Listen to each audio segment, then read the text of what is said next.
যুক্তি আবাস তুলনায় 10 বছরে 152 বার পেপার লিক করা হলো কেন অপদার্থ বিজেপি সরকার জবাব চায়।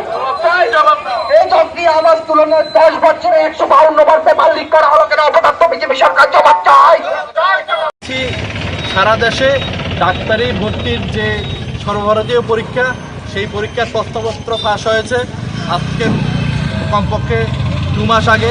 তাই এদেশের ছাত্র যুবরা দিল্লির রাজপথে এমনকি দেশের বিভিন্ন প্রান্তে তারা গর্জে উঠেছে, সরকারের সহ শিক্ষামন্ত্রীর পদত্যাগ চাইছে।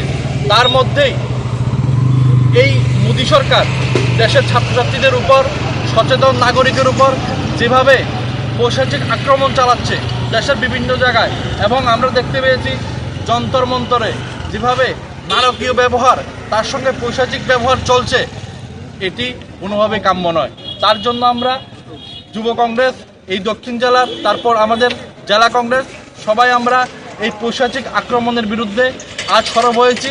আমরা চাই আমাদের একটাই দাবি, ধর্মেন্দ্র প্রধানের পদত্যাগ করতে হবে, কারণ উনি শিক্ষামন্ত্রী এবং ওনার যিনি গুরুদেব এই রাজ্যের এবং এই দেশের সবচেয়ে বড় মিথ্যাবাদী, যিনি শিক্ষিত বেকারদের মন বুঝেন না, ওদের শিক্ষার পরিচয় বুঝেন না, নরেন্দ্র মোদী।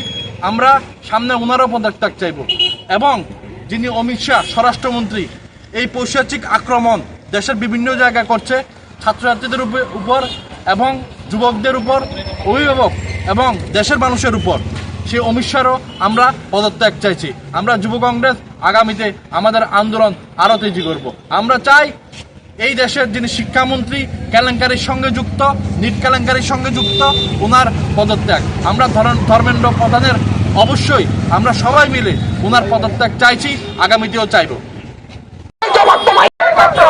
যুব কংগ্রেসের আন্দোলন চলছে, যুব কংগ্রেসের আন্দোলন চলছে। বন্দে মাতরম, বন্দে মাতরম। দিল্লি যন্তর মন্তরে শিক্ষার্থীদের উপর লাঠিচার্জ করা হলো না, অপদার্থ অমিত শাহ জবাব চায়। এই জবাব তোমায় দিতে হবে, এই জবাব তোমায় দিতে হবে, এই জবাব তোমায় দিতে হবে।